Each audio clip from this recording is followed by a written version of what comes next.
cintanya, bangunlah barengnya untuk Indonesia Raya. Indonesia Raya, merdeka, merdeka, tanahku negeriku yang ku cinta. Indonesia Raya, merdeka, merdeka, hiduplah Indonesia Raya. Indonesia Raya, merdeka, merdeka, tanahku negeriku yang ku cinta. Indonesia Raya, merdeka, merdeka, hiduplah Indonesia Raya.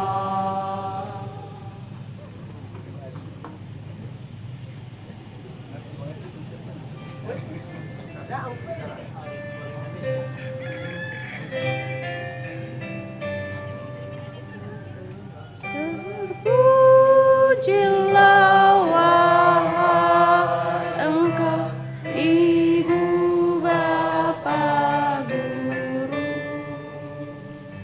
Namamu akan selalu hidup dalam sanubariku. Semua baktimu akan kuukir di dalam hatiku sebagai prasasti terima kasihku untuk pengabdianmu. Engkau sebagai pelita dalam kegelapan. Engkaulah dalam kehausan. Engkau patriot, pahlawan bangsa, tanda jasa.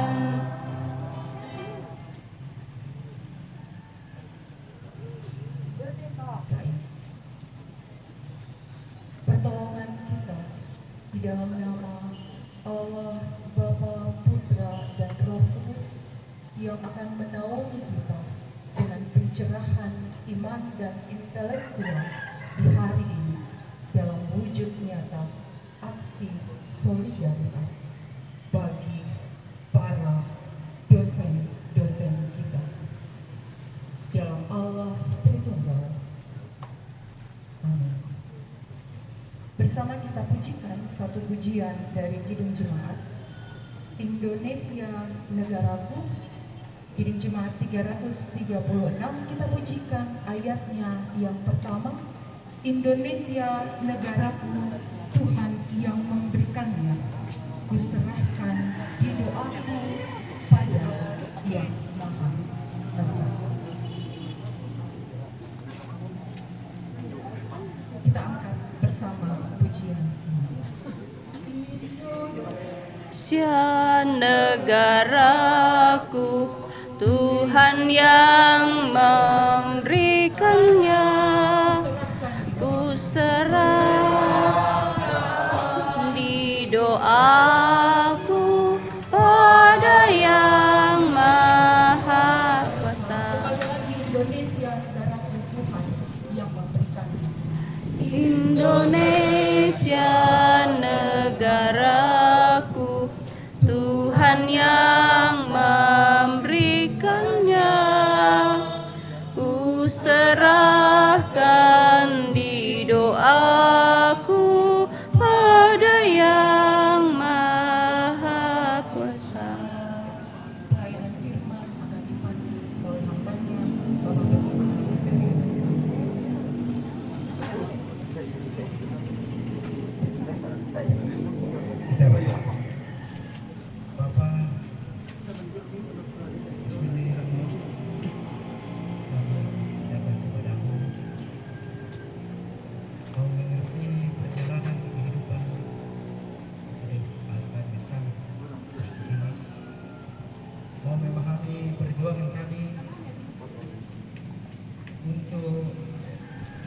negara, gereja, dan memahami kebersamaan kami bagi saudara-saudara kami. Tolonglah kami Tuhan sehingga dalam persekutuan bangsa kami boleh mengerti betul bagaimana perjuangan di dalam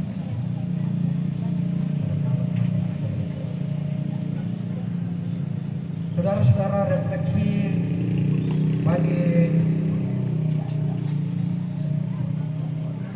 teman-teman dosen-dosenmu, rekan-rekan kerja kami yang harus berhenti karena ada nilai yang diperjuangkan. Tidak main-main mereka mendedikasikan kehidupan untuk mengambil bagian di dalam masa depan anak didik mereka. Ketika diberhentikan sepihak, seharusnya kita marah. Ketika mereka diberhentikan tanpa ada ruang pembelaan, maka seharusnya kita bergertakkan gigi. Ketika mereka berjuang kesana kemari meminta penjelasan kepada setiap pejabat dan penjelasan tanpa ada harapan, seharusnya kita mau. Namun saudara-saudara, dalam aksi kali ini apakah demikian kata Tuhan untuk perjuangan kita? Seharusnya kita marah seperti Yunus yang mau mati karena marah. Karena itu dengarkanlah firman Tuhan. Jangan marah karena orang yang berbuat jahat. Saudara-saudara membuka Mazmur 3. Saya membaca Mazmur 37 ayat 1 sampai dengan ayat 9. Jangan marah karena orang yang berbuat jahat. Jangan iri hati kepada orang yang berbuat curang, sebab mereka segera lisut seperti rumput dan layu seperti tumbuh-tumbuhan hijau. Percayalah kepada Tuhan dan lakukanlah yang baik. Diamlah di negeri dan berlakulah setia. Dan bergembiralah karena Tuhan, maka Ia akan memberikan kepadamu apa yang diinginkan hatimu. Serahkanlah hidupmu kepada Tuhan dan percayalah kepadanya, dan Ia akan bertindak. Ia akan memunculkan kebenaranmu seperti terang dan hakmu seperti siang. Berdiam dirilah di hadapan Tuhan dan nantikanlah Dia. Jangan marah karena orang yang berhasil dalam hidupnya, karena orang yang melakukan tipu daya. Berhentilah marah dan tinggalkanlah panas hati itu. Jangan marah, itu hanya membawa kepada kejahatan. Sebab orang-orang yang berbuat jahat akan dilenyapkan, tetapi orang-orang yang menanti-nantikan Tuhan akan mewarisi negeri. Saudara-saudara, ini makna perjuangan kita yang ada dalam Kristus. Kita boleh marah, tetapi marah itu Tuhan katakan jangan. Biarkanlah Tuhan bertindak. Dan hari ini sebagai tanda duka solidaritas kita, lilin akan dinyalakan dari mimbar ini sebagai tanda bahwa terang pasti itu ada simbol bahwa terang pasti bersinar. Sekalipun lilin habis lenyap tanpa sisa, tetapi terang yang bercahaya sudah akan meninggalkan tanda-tanda yang berarti. Kita akan menyalakan lilin. Dan dengan hormat saya akan serahkan lilin ini kepada rekan kerja saya, pendeta Ibu Pendeta Irinda, atas nama Bapa, Anak, dan Roh Kudus. Lilin ini sebagai simbol yang akan menerangi setiap hati kita, akan dinyalakan dan akan menyala di si antero yang KN Toraja ini, akan menyala di si antero yang ini.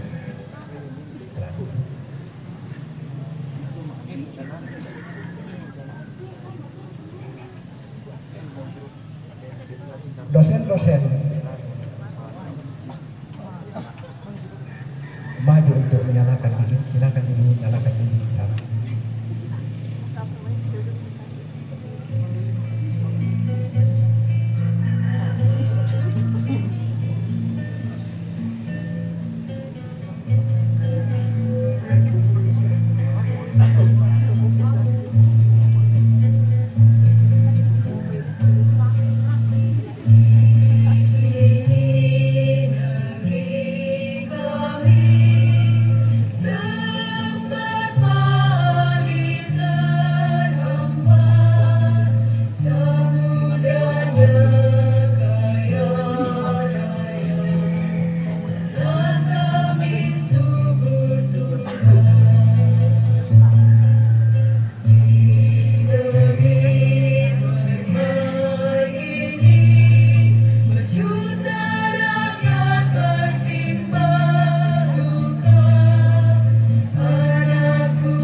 Kita sudah menyerahkan beliau sebagai tanda kehormatan dan solidaritas kita atas kesewenang-wenangan dan ketidakadilan yang bukan hanya dialami oleh ketiga dosen kita yang telah diberhentikan.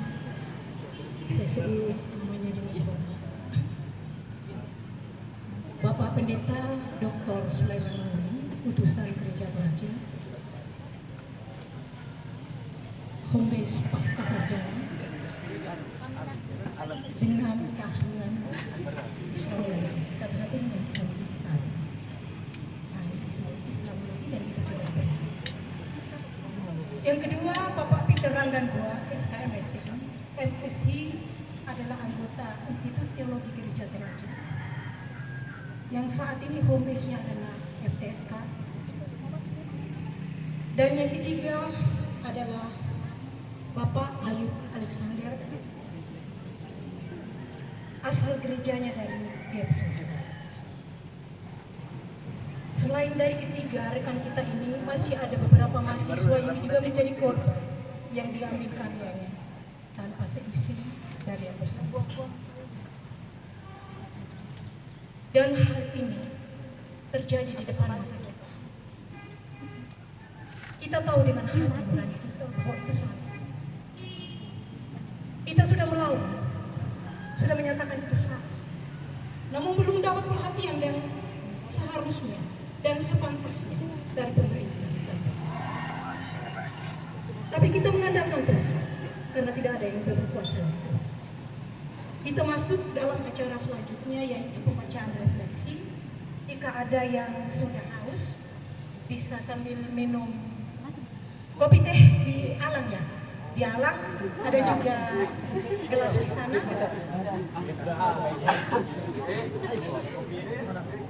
Ya, bisa kita tahan sedikit untuk kopi teh. Karena yang kita mau dengarkan pertama-tama ini adalah suara hati korban, yang dalam hal ini akan diwakili oleh Bapak Ayub Alexander.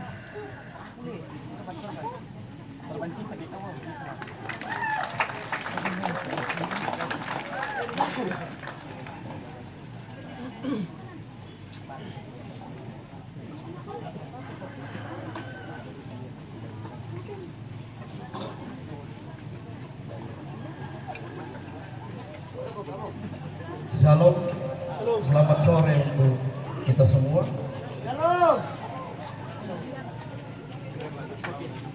Nota pembelaan hukum yang kami buat, kami beri judul ketika integritas dipertaruhkan, 3 dosen dipecat. Kami berdiri di sini bukan untuk mencari keistimewaan. Kami hanya ingin menuntut keadilan.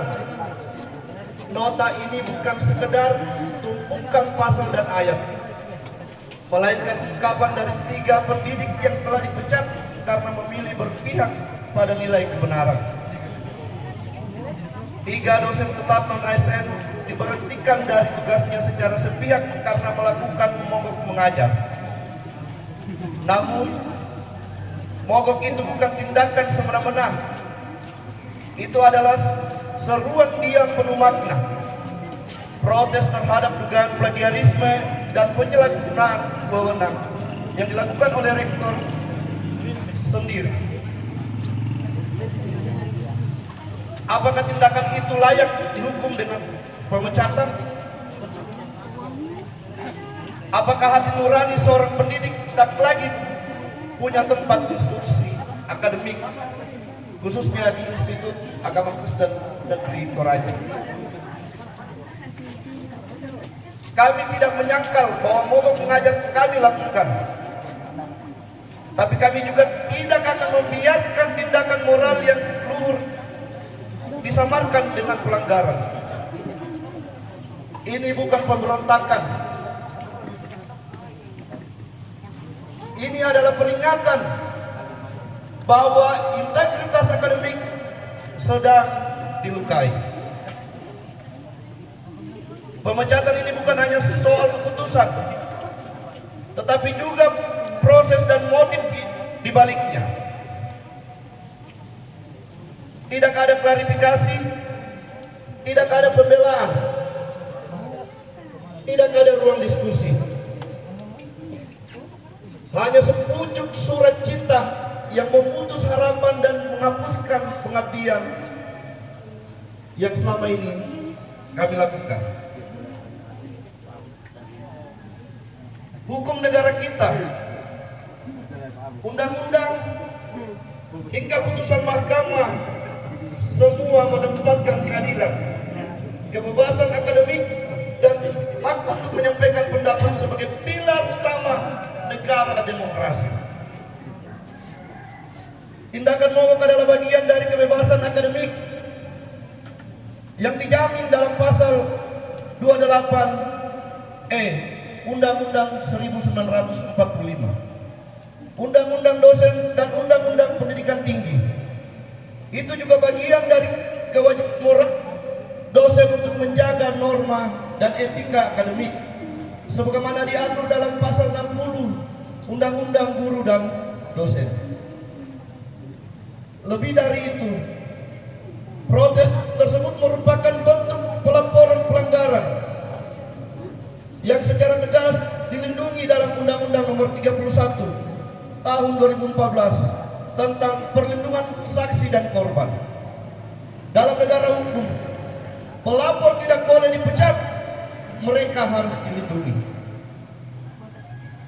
Namun alih-alih perlindungan yang datang adalah pemecatan. Langkah yang melanggar prinsip due process of law, bertentangan dengan Undang-Undang Administrasi Pemerintahan, PP tentang dosen, dan semangat keadilan itu sendiri. Pemberhentian ini cacat secara hukum karena mengabaikan prinsip due process dan asas audi et alteram partem, mengingkari hak kebebasan akademik dan menyampaikan pendapat, melanggar ketentuan tentang perlindungan pelapor dalam dugaan penyimpangan, merupakan bentuk penyalahgunaan wewenang administratif. Pemberlakuan Undang-Undang ASN, Undang-Undang Guru dan Dosen, dan Undang-Undang Sistem Pendidikan Nasional dibaca dan digunakan secara keliru untuk membenarkan tindakan yang tidak sesuai prosedur. Alih-alih mengikuti prosedur, keputusan dilakukan secara sepihak, tanpa klarifikasi, tanpa mediasi, tanpa pemberian kesempatan membela diri. Ini adalah bentuk penyimpangan wewenang yang merusak tatanan hukum dan keadilan institusional. Berdasarkan uraian di atas, kami mohon pembatalan surat keputusan pemberhentian terhadap ketiga dosen karena cacat prosedur dan bertentangan dengan hukum. Pemulihan status hukum dan administratif sebagai dosen tetap non-ASN. Pemulihan hak finansial, reputasi akademik, dan kedudukan sosial yang telah dirugikan akibat tindakan pemberhentian tersebut. Dilakukannya pemeriksaan independen terhadap dugaan plagiarisme dan penyalahgunaan wewenang yang dilakukan oleh Rektor IAIN Toraja. Ini bukan hanya soal 3 orang dosen. Ini tentang arah pendidikan kita. Apakah kita ingin membesarkan institusi yang kuat karena kebenaran, atau institusi yang terlihat kuat karena memecat kebenaran? Hari ini kami dipecat karena berbicara, tapi kami percaya nota ini akan bersuara lebih nyaring sampai mereka yang memiliki hati nurani mau mendengarkannya. Demikian nota pembelaan ini kami sampaikan sebagai upaya memperjuangkan keadilan dan kebenaran yang hakiki dalam dunia akademik yang seharusnya menjadi rumah bagi kebebasan berpikir dan integritas moral. Terima kasih. Shalom. Selamat sore Assalamualaikum warahmatullahi wabarakatuh. Merdeka! Merdeka! Merdeka! Bapak Ibu dosen yang saya hormati, saudara-saudara mahasiswa yang saya banggakan, rekan-rekan insan media, pilar demokrasi, sahabat-sahabat dari organisasi kepemudaan yang hadir. Salam perjuangan untuk kita semua.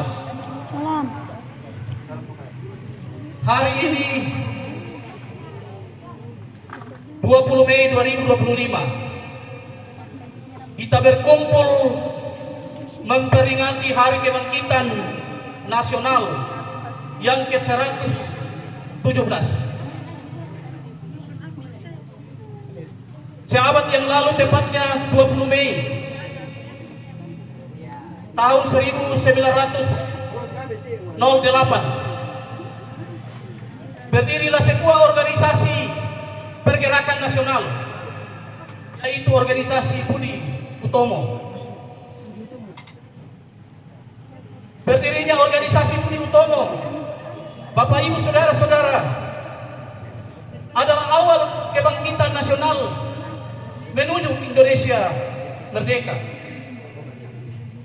Organisasi Budi Utomo yang lahir di tengah keterpurukan bangsa karena penindasan oleh penjajah, hadir dengan tujuan untuk mencerdaskan kehidupan bangsa, membagikan salam perjuangan, salam persatuan, salam solidaritas untuk semua anak bangsa. Karena tidak mungkin kemajuan dicapai, kebebasan dinikmati tanpa rasa solidaritas, senasib, sepenanggungan. Saya bertanya untuk adik-adik saya mahasiswa, kita sama-sama mahasiswa, saya juga mahasiswa. Apakah saudara-saudara mahasiswa sedih ketika guru bangsa, guru kalian itu diperlakukan secara tidak adil? Sedih? Yang benar saja. Benar? Lalu kenapa saudara diam ketika tiga dosenmu diperlakukan secara tidak adil?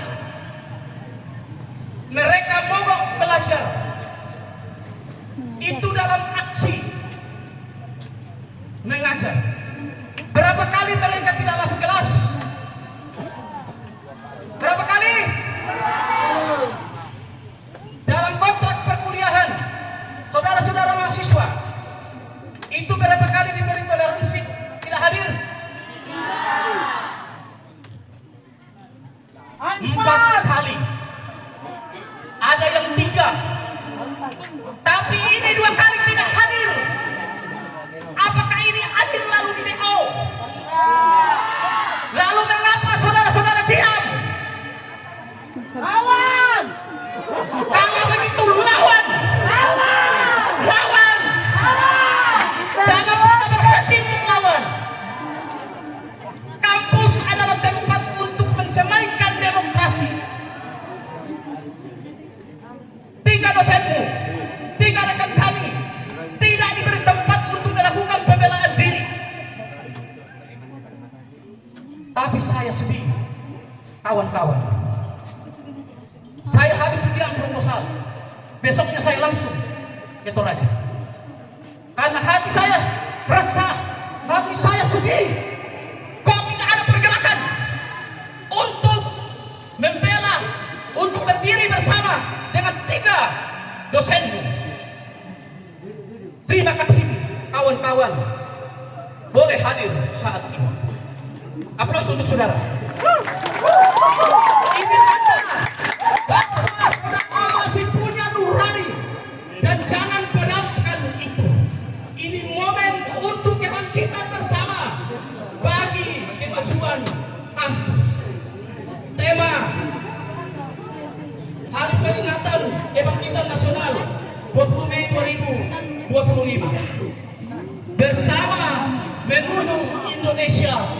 kuat. Ini syarat dengan filosofi kolektivitas bahwa kita bisa kuat kalau kita bersatu.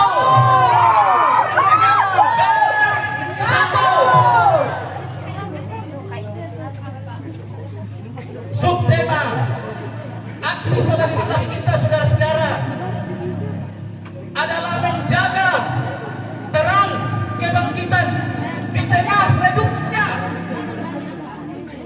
cahaya integritas akademik. Karena itu jangan pernah takut ketika saudara menyuarakan kebenaran. Demonstrasi itu adalah bagian dari hak untuk menyatakan pendapat, dan itu dijamin oleh undang-undang, dan itu adalah bagian dari demokrasi. Ketika ada yang alergi dengan demonstrasi, sepanjang itu saudara-saudara tidak melanggar hukum, maka itu adalah hak saudara. Karena itu jangan pernah saudara-saudaraku mahasiswa diam ketika ada ketidakbenaran, ketika ada ketidakadilan terjadi. Sebab ketika kita melihat di depan mata kesewenang-wenangan, ketidakadilan, ketidakbenaran, maka kita tidak lebih baik dari yang berbuat kejahatan itu sendiri. Etika sosial mengajarkan untuk saudara bahwa ketika saudara berdiam di tengah kesewenang-wenangan, ketidakadilan, maka Anda patut dinilai tidak etis. Lawan! Kata-kata hari ini Kesembuhannya lah berlepas.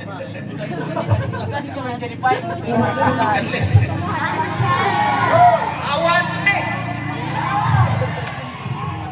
kata-kata hari ini apa perbedaan orang benar dengan orang salah? Kalau orang salah, orang benar melakukan kesalahan, dia merasa malu, dia minta maaf, dia mengakui kesalahan dan berupaya memperbaiki diri lebih baik.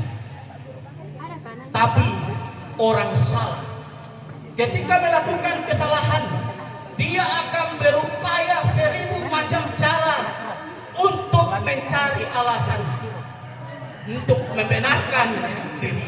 Betul tidak? Demikian refleksi saya. Terima kasih.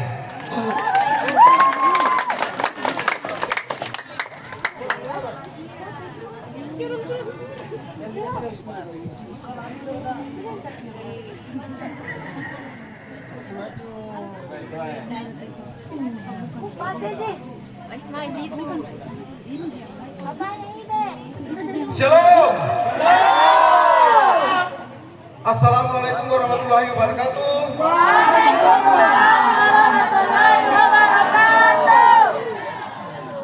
Salam kebajikan, nama budaya, Rahayu Sentosa.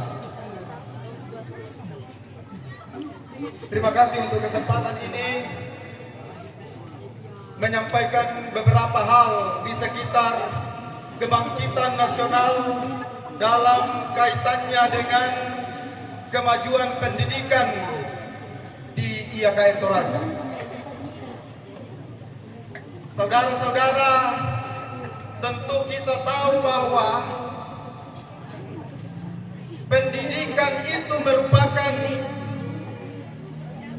modal utama untuk bangkit, modal utama untuk membedakan yang baik dari yang tidak baik, yang salah dari yang benar. Pendidikan itu menolong kita untuk tahu bergerak kemana kita akan melakukan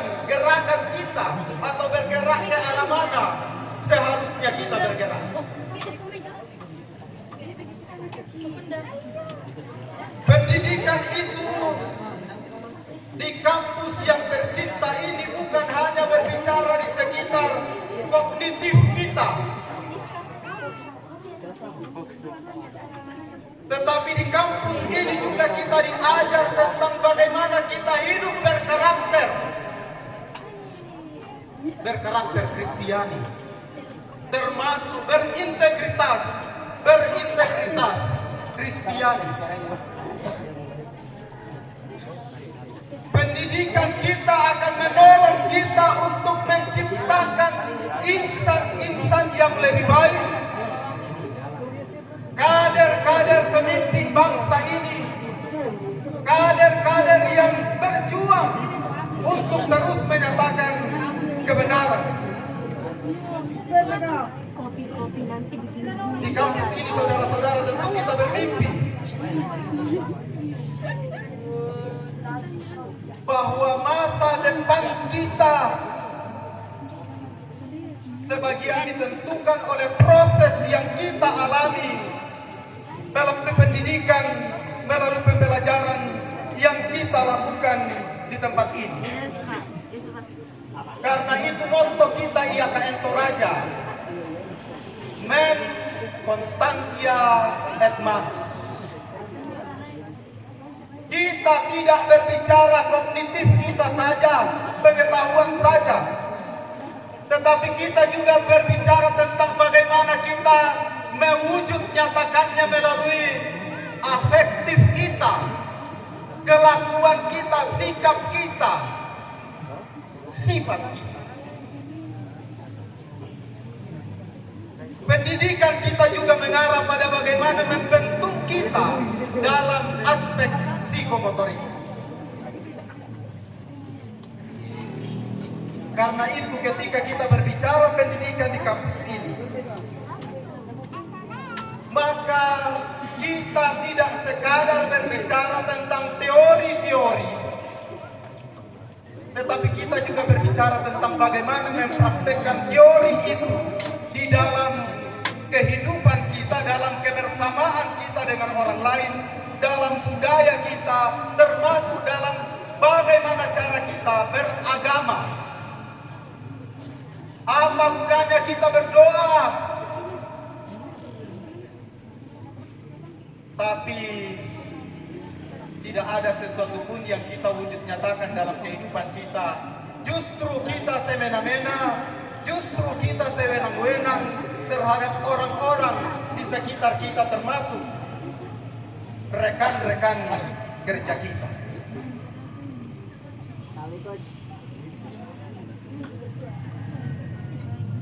Salah seorang tokoh pendidikan, Paulo Freire, mengatakan bahwa pendidikan itu dimaksudkan supaya setiap orang dapat menjadi agen-agen perubahan sosial di sekitarnya. Dalam bahasa yang lain, bagi kita orang Kristen, kita mengatakan kita akan menjadi pembawa berkat bagi orang-orang di sekitar kita.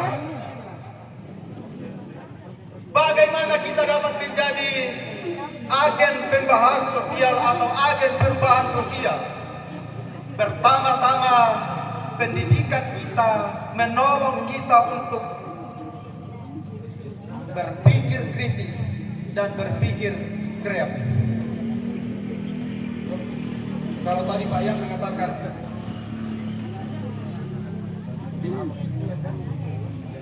lawan, itu bukan berarti bahwa melawan terus-menerus, tetapi maksudnya ialah bahwa melalui pemikiran-pemikiran kritis kita, melalui pemikiran-pemikiran kreatif kita, di dalam seluruh hidup kita, kita menyatakan kebenaran itu. Yan na ditiro mo pumasala, tatandai pumasala, di pokada pumasala, tak ada di pugaw.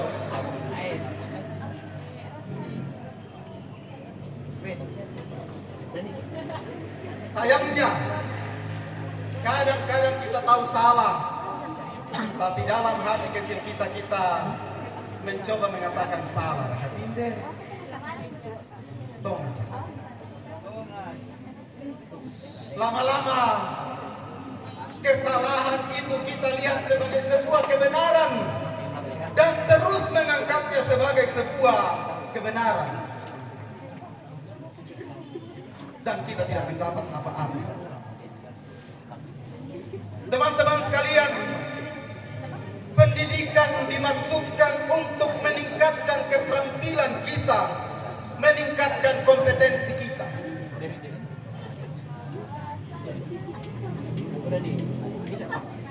Teman-teman teologi, saya sering mengatakan di kelas,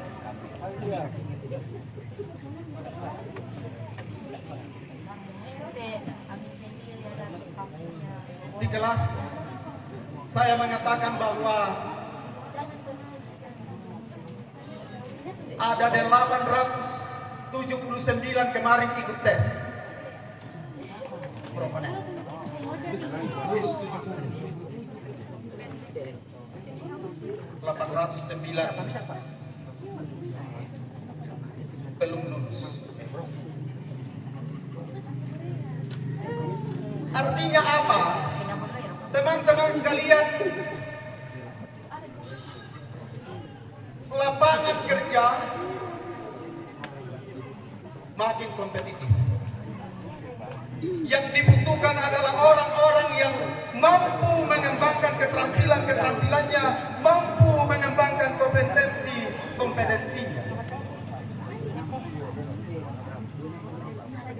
Pertanyaannya sekarang ialah bagaimana tiba pada peningkatan pendidikan itu? Bagaimana tiba pada pemikiran kritis dan kreatif itu? Bagaimana tiba pada peningkatan kompetensi itu? Salah satunya ialah ketersediaan tenaga pendidik yang akan mendidik kita, yang akan mendidik saudara-saudara. Karena ini juga tuntutan dalam orang terpenuhinya tenaga pendidik. Pertanyaannya ialah bagaimana ketersediaan tenaga pendidik itu dapat tercukupi kalau justru yang sudah ada, yang sudah melalui proses yang benar, melalui tes, justru mereka dikeluarkan.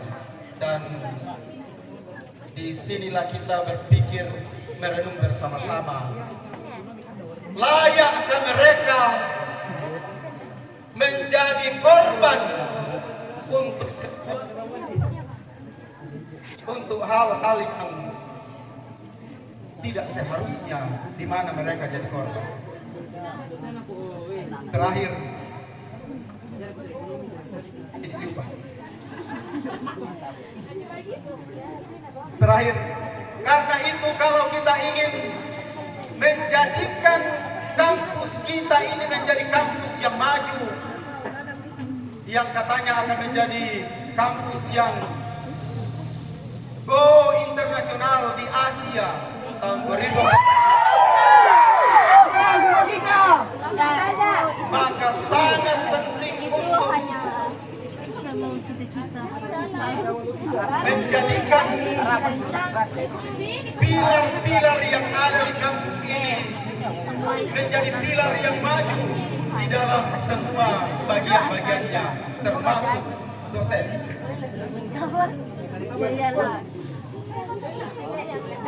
Wabillahi taufiq wal hidayah. Assalamualaikum warahmatullahi wabarakatuh. Terima kasih, selamat sore.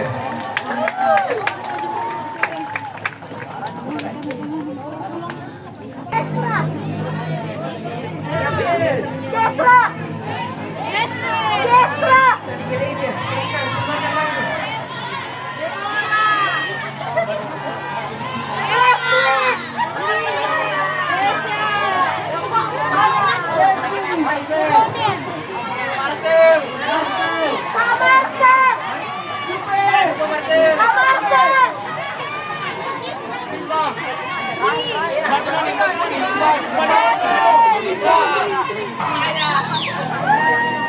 Yang bisa datang di sini persembahkan lagu atau memberikan satu atau refleksi dengan saya. Dari sangat satu kelas. Kalau tidak usah masuk ke kelas langsung.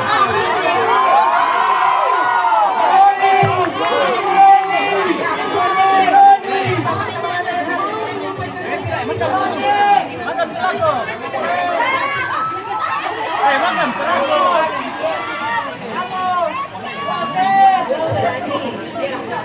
sudah ada pisang rebus, silakan dibagikannya. Bangkit! Hari ini kita merayakan 117 kebangkitan nasional. Apa pentingnya kita merayakan ini, saudara-saudaraku dan putri? 117 tahun yang lalu, kita melihat ada satu gagasan hebat tentang pendidikan yang berkualitas yang perlu kita temukan sekarang karena sepertinya apa itu? Cipto Mangunkusumo juga menjadi sebuah dan Dr. Suto. Mereka adalah mahasiswa di sebuah lembaga yang bernama Stovia. School of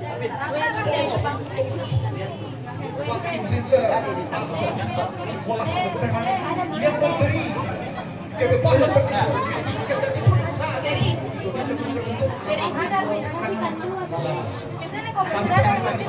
kita tidak sedang menakar kualitasnya, tapi kita sedang memotret dan melihat bagaimana kualitas pendidikan saat ini.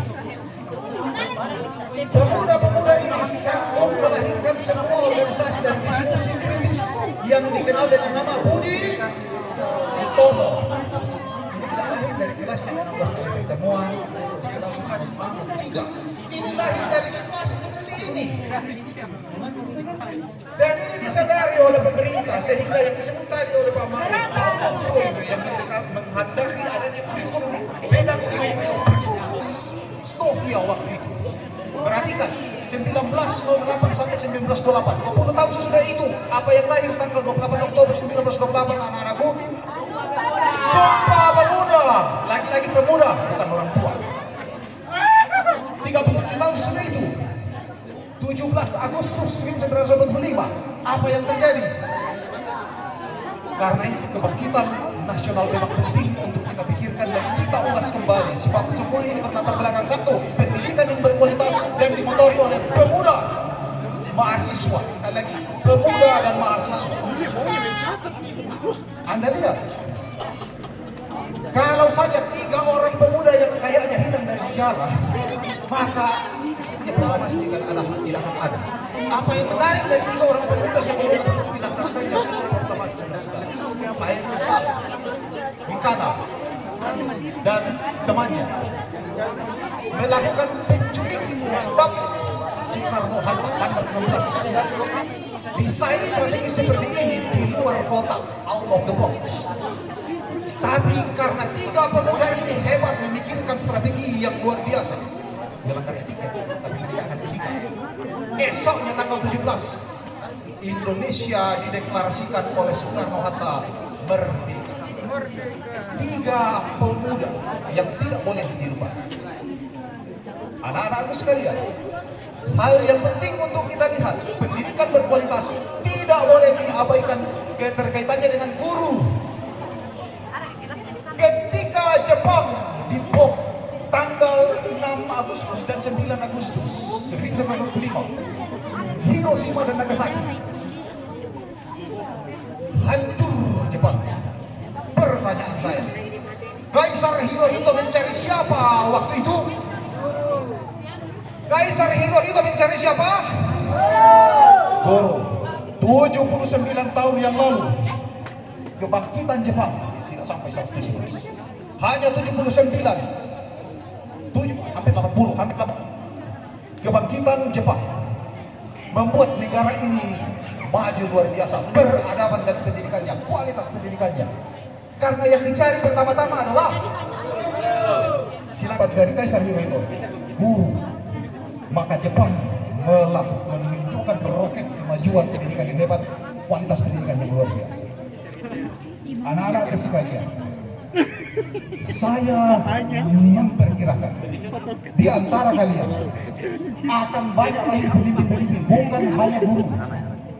Tapi jika engkau menjadi seorang pemimpin, jika engkau menjadi seorang guru, jika engkau menjadi seorang kepala sekolah, atau jika engkau menjadi seorang rektor, layakkah engkau melakukan pemecatan terhadap dosen atau guru yang tidak bersalah? Tidak. Karena itu, camkan ini, jika suatu waktu kau betul-betul menjadi seorang pemimpin, jangan perlakukan guru sewenang-wenang, memberhentikannya secara sepihak. Dan jika kau suatu waktu menjadi pemimpin, muliakanlah guru. Karena kita sudah belajar menimba pengalaman dari Jepang. Mereka bisa maju karena nomor satukan guru. Apa jadinya bangsa ini tanpa guru? Betul. Jadinya Toraja tanpa Mandiri Street. Ikutilah teladan guru yang baik dan jauhi teladan guru yang buruk. Karena pembacaan kita tadi, dia akan layu seperti rumput, lisut seperti rumput. Guru kencing berdiri, murid kencing. Karena itu konsep keteladanan ini jauh lebih penting anak-anakku. Keteladanan. Pilihlah dosen, pilihlah, kagumilah pemimpin yang layak untuk dikagumi. Karena itu pendidikan kritis harus membuat kalian sanggup berpikir, melahirkan pikiran-pikiran yang baru. Bicaralah lantang jika engkau melihat ketidakadilan. Tunjukkan bahwa kau memuliakan kemanusiaan. Terakhir, anak-anak. Hari Kebangkitan Nasional menunjukkan kepada kita bahwa perubahan besar itu dimulai dari kemampuan anak muda, kemampuan mahasiswa berpikir kritis dan melakukan teriakan lantang terhadap ketidakadilan. Indonesia lahir dari pikiran kritis Budi Utomo, sebuah kelompok anak muda. Oleh karena itu, bangkit mahasiswa!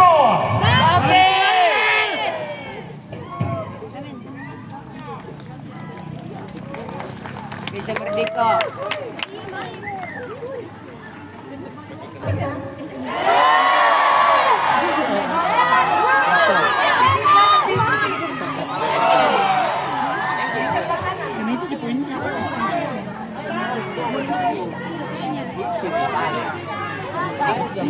Yang untuk diketahui,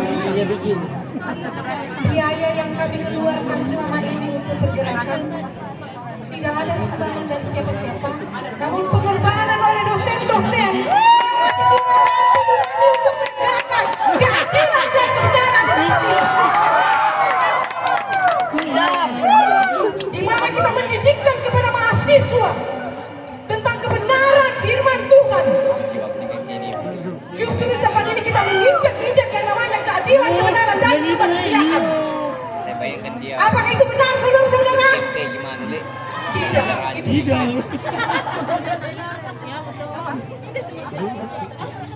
Dan kita percaya Tuhan Maha Benar. Amin, saudara-saudara. Amin. Kalau sudah ada dari mahasiswa yang ingin memberikan refleksi,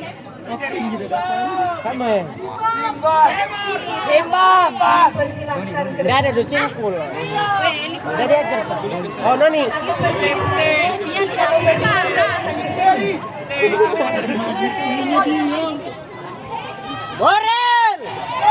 Orel. Orel. Orel.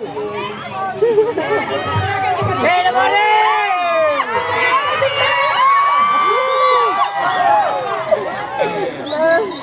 Disusul yoga. Iya, Orel, dengar Orel.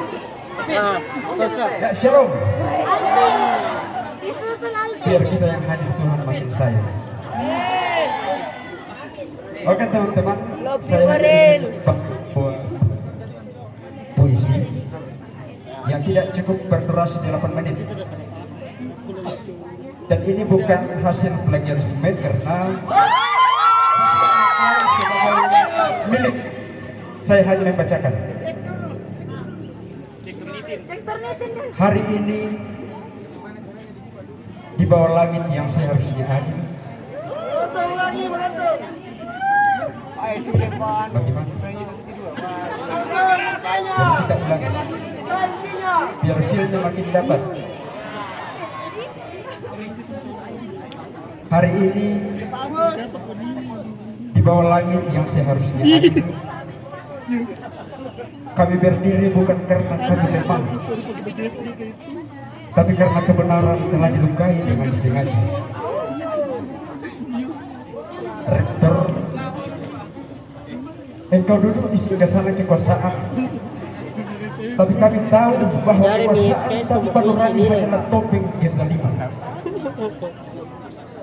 Kau pecat tanpa suara, tanpa dengar, tanpa tanya, seperti mencabut akar dari tanahnya, tanpa pernah tahu betapa panjang akar itu menancap untuk tumbuh dan memberi hidup bagi kampus ini.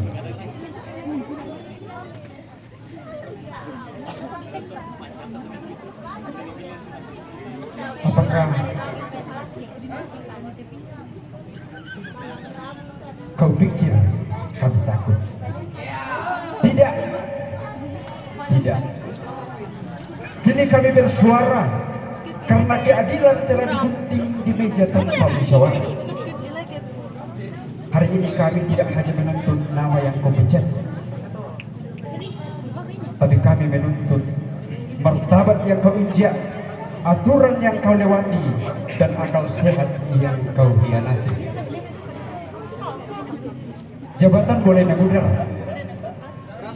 tanda tanganmu bisa kering, tapi kebenaran tak akan lapuk oleh keputusan sewenang-wenang. Kami adalah saksi, kami adalah suara, kami adalah ingatan yang tak bisa kau pecah. Suatu saat sejarah akan mencabut namamu bukan karena jasamu, tapi karena luka yang kau buat di dinding institusi ini. Dan izinkan jika hari ini kami dijawab dengan pengabdian, besok kami akan dijawab dengan gelombang yang lebih besar. Artinya kami tidak akan berhenti sampai di sini jika keadilan tidak ditegakkan. Terima kasih.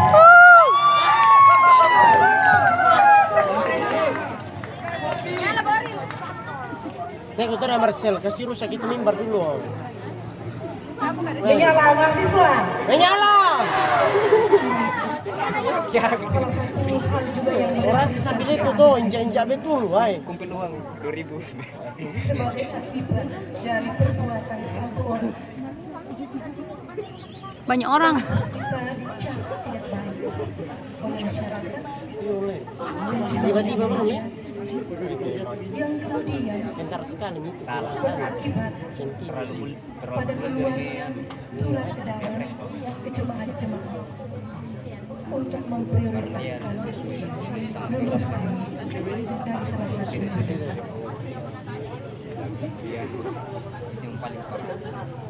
Saudara-saudara yang bukan dari Fakultas Teologi dan bukan dari bukan dari Gereja Toraja, Masukkan surat apa? mungkin kalian akan menyatakan bahwa itu tidak berkaitan dengan saudara. Tetapi siapa yang akan bertanda tangan dalam ijazah saudara yang sudah terkenal di antero negara tentang Tidak menerima kan itu kayak Oh, perbuatan yang kredibilitasnya sudah dilakukan pembelaan sebagai kayak seorang. mereka masukkan Jadi jangan mengira bahwa kan dalam nasib aturannya 10 hari yang sedang ditanggung masukkan ketika tidak ada respon oleh mahasiswa dari teologi utusan Gereja Toraja atau asal Gereja Toraja saat ini kita, mereka menerima adalah nasib mereka sendiri. terima. Saya berterima kasih kepada teman-teman yang berasal dari sinode lain yang menunjukkan keprihatinan terhadap masalah ini. Tiba-tiba di hari ke-15 tuh masuk Karena satu kerbau bertemu, semua kena ya membunuh. masuk surat satu orang menang semua Padahal itu lewat harus 10 hari. kita berharap hubungan antara IAKM Toraja dengan Gereja Toraja akan kembali pulih dan baik ke depan, dan Gereja Toraja kembali percaya sama kita.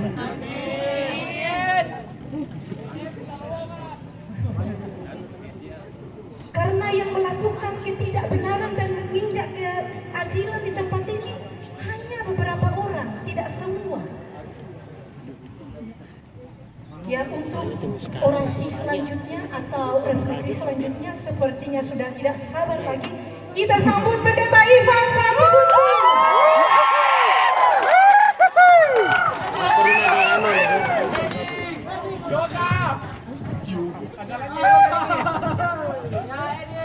Kita bangkit berdiri.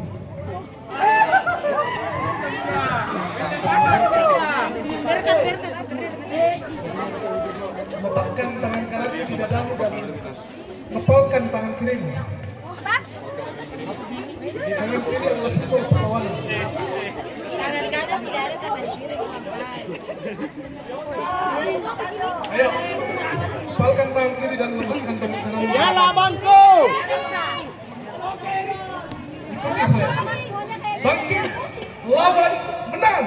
Bangkit, lawan, menang. Bangkit, lawan dan menang. Bangkit, lawan, menang. Merdeka. Merdeka. Merdeka. Shalom. Tambah. Oh, duduk.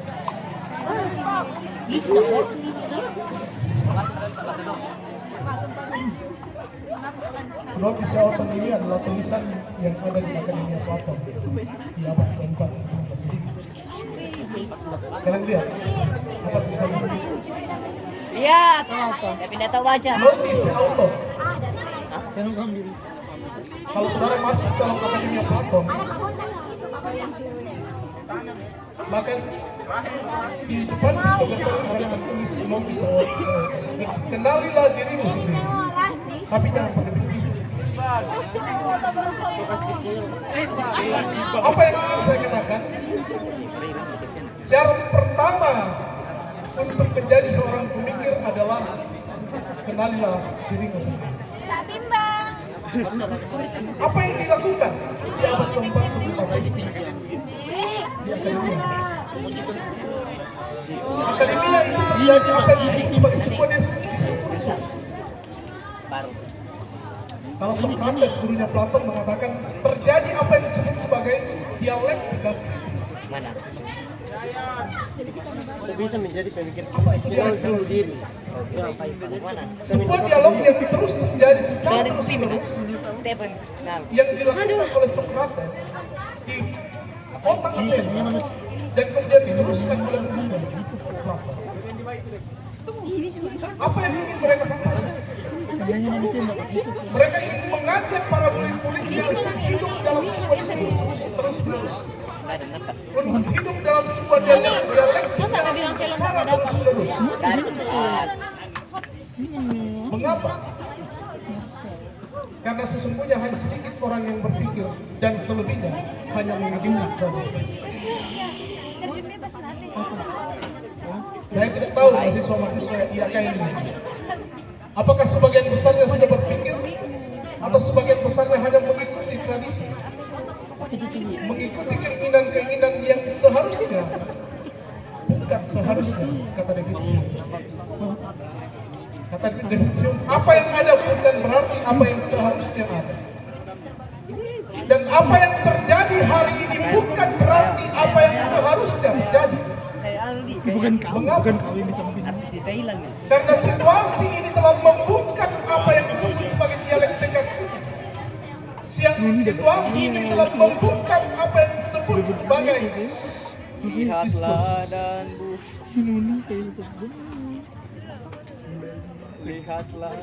lihatlah mata. Kalau dia kehilangan dialektika kritis, kalau dia kehilangan diskursus, maka itu tidak layak disebut sebagai sebuah kampus. Kampus kemudian suara-suara kritis dan analitis itu dibuka, maka itu bukan kampus. Kampus kalau suara-suara kebenaran dan keadilan itu dibuka, maka itu bukan kampus. Kampus kalau suara-suara demokrasi tidak lagi menyala di kampus itu, maka saya pastikan itu bukan kampus.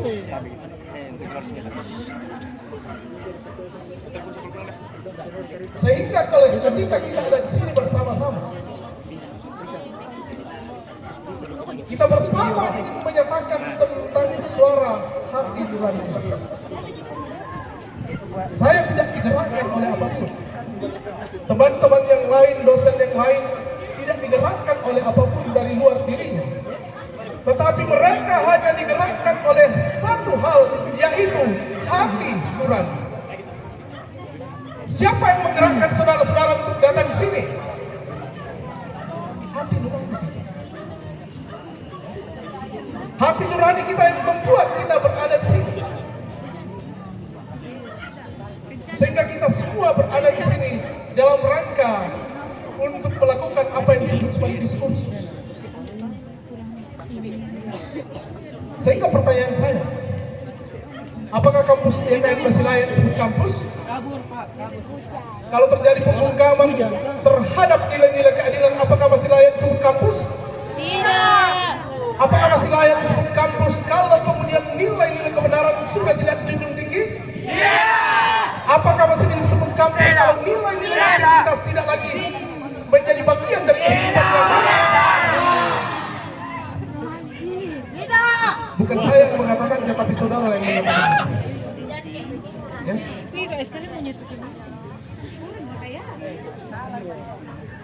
Karena itu kita semua ada di sini bukan hanya untuk membentuk penentang intelektual.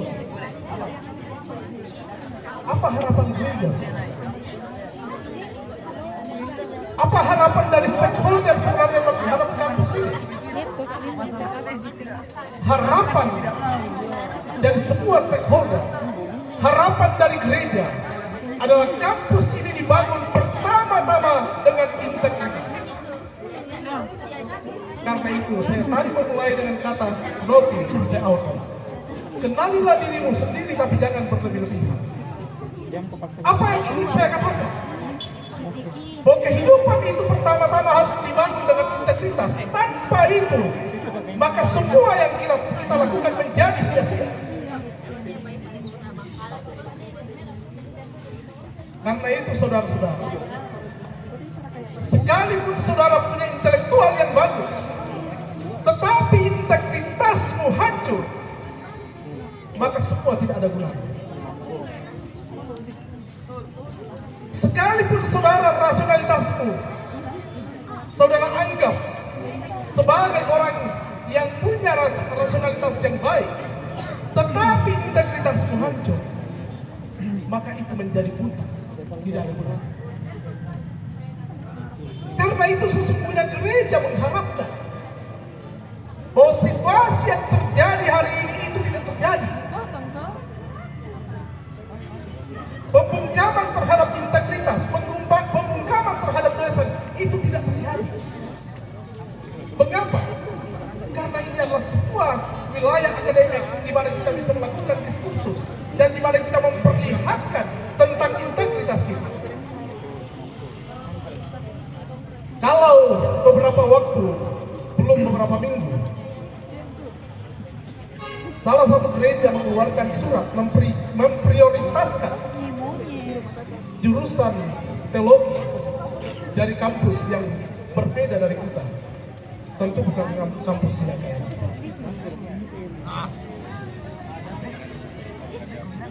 mengapa itu mereka mengeluarkan surat memprioritaskan kampus lain selain kampus yang lain? Dan mengapa itu baru terjadi hari ini? Mengapa tidak terjadi kemarin? Mengapa terjadi di saat situasi dalam kondisi yang gelap? Apakah dampak dari semua yang terjadi dan situasi chaos yang terjadi hari ini di kampus ini? Iya. Semua itu adalah dampak dari situasi kekacauan yang terjadi hari ini. Karena itu gereja memprioritaskan hanya salah satu kampus dan tidak lagi prioritas untuk kampus. Saya ingin mengatakan bahwa dampak dari situasi itu telah membuat situasi mahasiswa yang akan tamat ke depan, khususnya saudara-saudara yang ada di sini, berada dalam situasi yang gelap. Mungkin masih ada cahaya, tapi cahaya itu redup.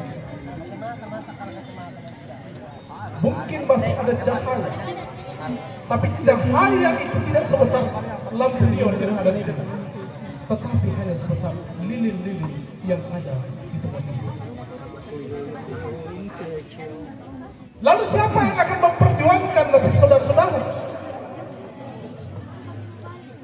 Apakah saudara mampu untuk memperjuangkan nasibmu sendiri? Atau saudara hanya bungkam dengan situasi ini? Dengan situasi yang terjadi di akhir hari ini?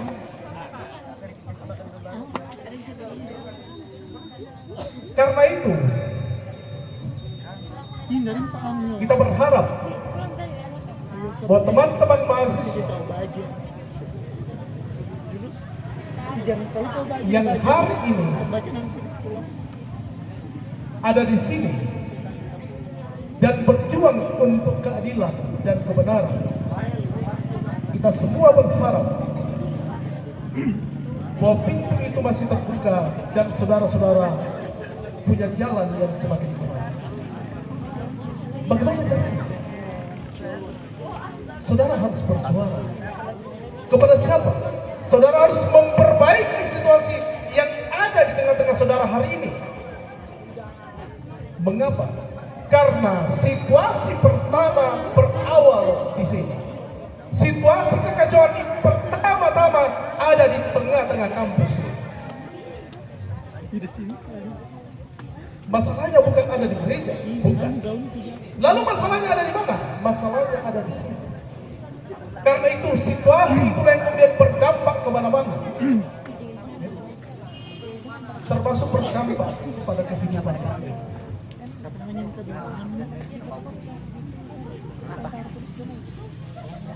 Sehingga kita berharap ke depan saudara-saudara mampu untuk memperjuangkan nasib saudara sendiri, bukan hanya duduk diam dan bungkam, tetapi saudara berani untuk bersuara. Karena kebenaran itu tidak bisa dibungkam, sekalipun dengan terali besi. Kebenaran itu akan selalu menyatakan dirinya sendiri. Dan kita percaya bahwa kebenaran yang kita perjuangkan adalah sesuatu yang tidak sia-sia, karena dia akan meninggalkan nilai-nilai yang baik kepada mereka yang masih terbuka telinganya, bukan kepada mereka yang menutup telinga, tapi mereka yang membuka telinga. Kebenaran itu bukan sebuah pemberian, tetapi saudara harus perjuangkan.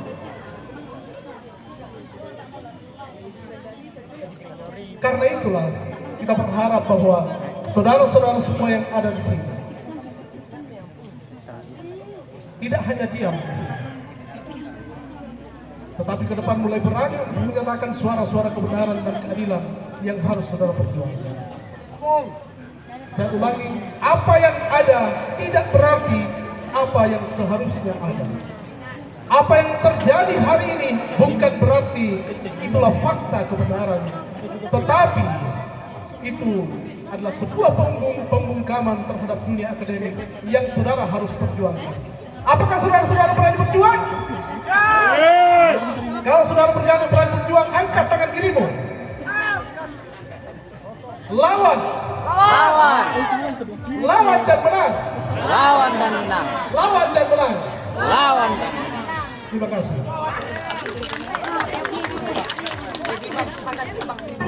Berkumpul semua. Berkumpul semua di depan.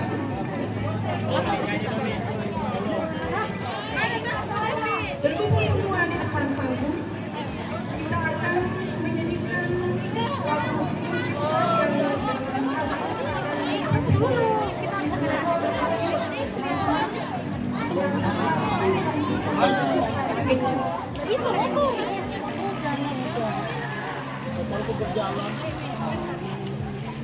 lagu yang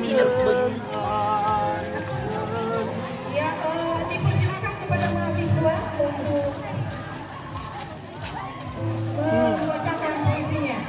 Ya, tepuk tangan yang meriah.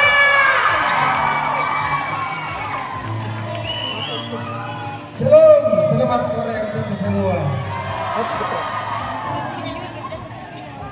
Tampilan kokoh dan pampang jelas di wajah. Kasih yang melengkapi kerabatmu. Jabatanmu yang kau emban memvalidasi kekokohanmu. Tapi sayang perilakumu yang menciplak tulisan dan ide dari kami yang menurut cerita tentang kekokohanmu. Abuse of power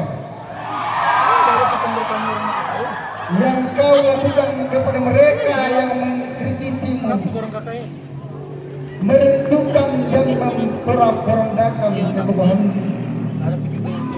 Bertobatlah, sadarlah karena itu salah.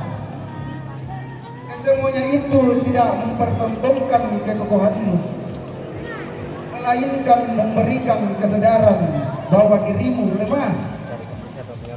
Karya Ayub Alexander. Terima kasih.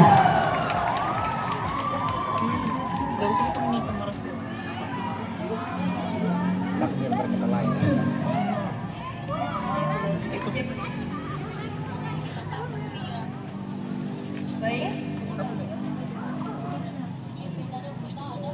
Mari kita bersama-sama menunjukkan kepada kita mengajukan ciptaan kita berenung, doakan para pahlawan yang telah mendahului kita sembari merenungi apa yang terjadi di kampus kita saat ini, yaitu meredupnya integritas akademik dan demokrasi, di mana kita tahu bersama bahwa dua hal itu adalah beberapa hal dari sekian banyak yang terjadi di masa lalu dengan susah payah. Oleh karena itu, mari kita mencipta bagi Indonesia.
sebelum kita menerima berkat dari Tuhan melalui hambanya, kita naikkan satu pujian tak ku tahu kan habis.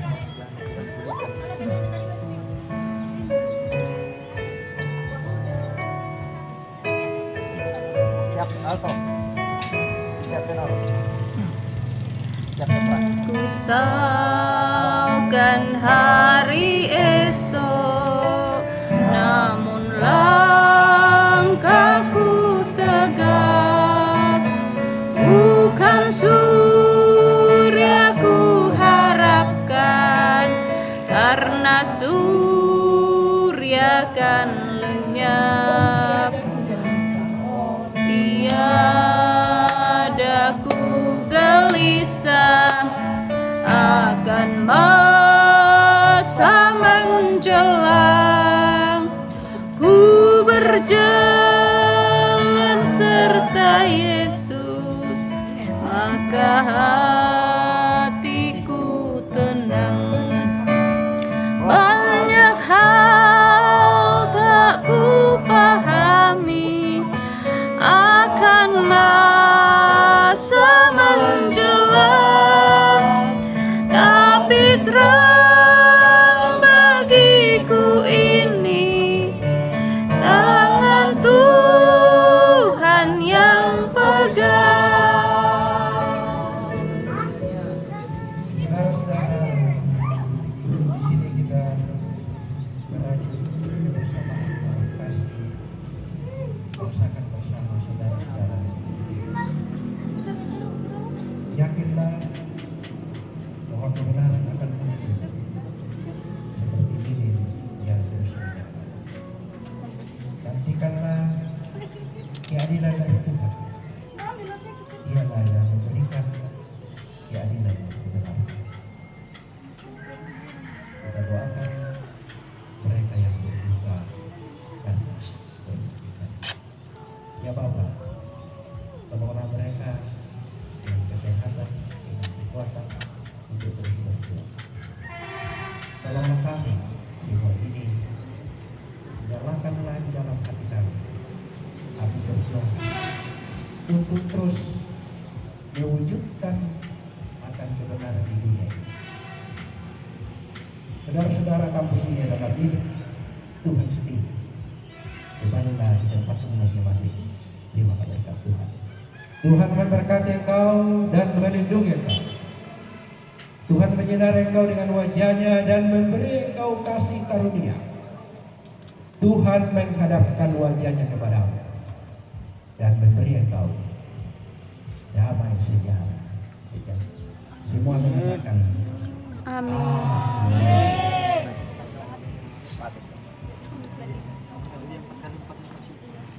Demikianlah rangkaian acara peringatan Hari Kebangkitan Nasional yang kita laksanakan dalam bentuk